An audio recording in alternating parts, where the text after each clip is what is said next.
ഒരു ആത്മീയ ഏക സംസ്കാരമാണ് ഹിന്ദുത്വം. ഹിന്ദുത്വത്തിന് തുല്യമായി മറ്റൊരു ആത്മീയ ശാസ്ത്രം ലോകത്തില്ല.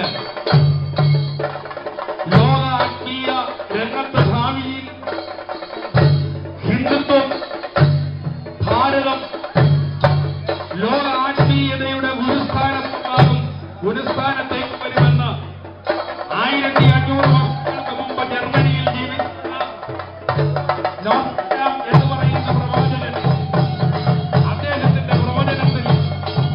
അദ്ദേഹത്തിന്റെ പ്രവചനത്തിൽ പറഞ്ഞിരിക്കുന്നു, ലോക ആത്മീയതയുടെ ഒരു ഭാരതം എന്ന് പറയുന്ന രാഷ്ട്രം ഉയർന്നു വരുമെന്ന്. ഭാരതത്തിലെ ഭാവി കാണുവാൻ കഴിയൂ എന്ന് പറയുന്ന മറ്റ് ഗ്രന്ഥങ്ങൾ നാം പരിശോധിക്കുകയാണെങ്കിൽ അശാസ്ത്രീയമായ അടിസ്ഥാന ആത്മീയ ആണ് അതിനകത്തുള്ളത്.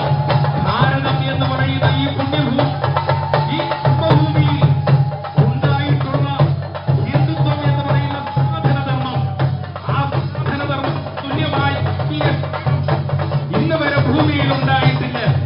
ആ സാധനധർമ്മത്തെ തകർക്കുന്നതിന് ഒരു ഭാഗത്തുകൂടെ മതപരിവർത്തനം കൊണ്ടുവന്ന് ഹിന്ദുക്കളെ മതപരിവർത്തനം ചെയ്ത് ഹിന്ദുവിന്റെ എണ്ണം കുറയ്ക്കുന്നതിന് ഒരു ഭാഗം ഇപ്പോൾ ഈ രാഷ്ട്രത്തിന്റെ അടിസ്ഥാനവർഗമായ ഹിന്ദുവിനെതിരെ ആളും ഉപയോഗിക്കുന്ന ഈ രാഷ്ട്രത്തെ മതമൗലികവാദികളുടെയും തീവ്രവാദികളുടെയും രാഷ്ട്രമാക്കി മാറ്റുന്നതിന് മതമൗലിക തീവ്ര